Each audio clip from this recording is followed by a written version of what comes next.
வித்தியோத்தர் பிரிவில் இருக்கின்ற விவேகானந்தர் வீதி கான்கிரீட் வீதியாக மாற்றப்பட உள்ளது.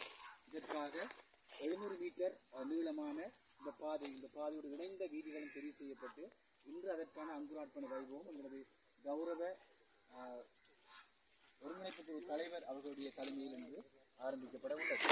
எனவே இந்த வரிகள் ஒன்றும் இல்லாமல் கிட்டத்தட்ட 30 மில்லியன் 3 கோடி ரூபாய் இந்த வீதிக்காக ஒதுக்கீடு செய்யப்பட்டிருக்கின்றது. இதே போன்று பல்வேறுபட்ட அபிவிருத்தி இருக்கும் என்று நம்புகிறேன். இந்த வகையில் நிறைய ஊழல்களற்ற அரசாங்கம் நான் சொல்ல வேண்டியதில்லை, உங்களுக்கு எல்லோருக்குமே தெரிந்த விடயம். இனி அந்த கடந்த காலங்களில் நடைபெற்றுமாறு எந்த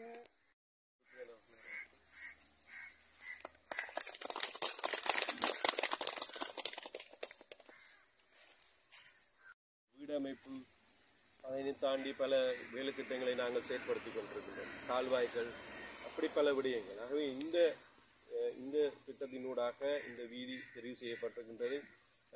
3 கோடி ரூபாய் பெறுமதியான இந்த வீதி அபிவிருத்தி உங்களது தேவையை கருத்தில் கொண்டுதான் நாங்கள் தெரிவு செய்திருக்கின்றோம்.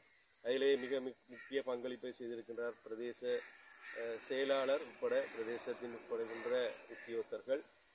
அவர்களுக்கு நன்றி தெரிவித்ததாக இந்த வீதியில் இருக்கின்ற குறைபாடுகள் தொடர்பாக இந்த வீதியை அமைக்கும் போதே அதன் குறைபாடுகளை நீங்கள் இதன் பிரதிநிதியாக தெரிவு செய்யப்பட்டிருக்கின்ற RDA நிறுவனத்தின் இன்ஜினியர் அவர்களை நீங்கள் தொடர்பு கொண்டு அந்த விடயங்களை கூறிக்கொள்ள முடியும்.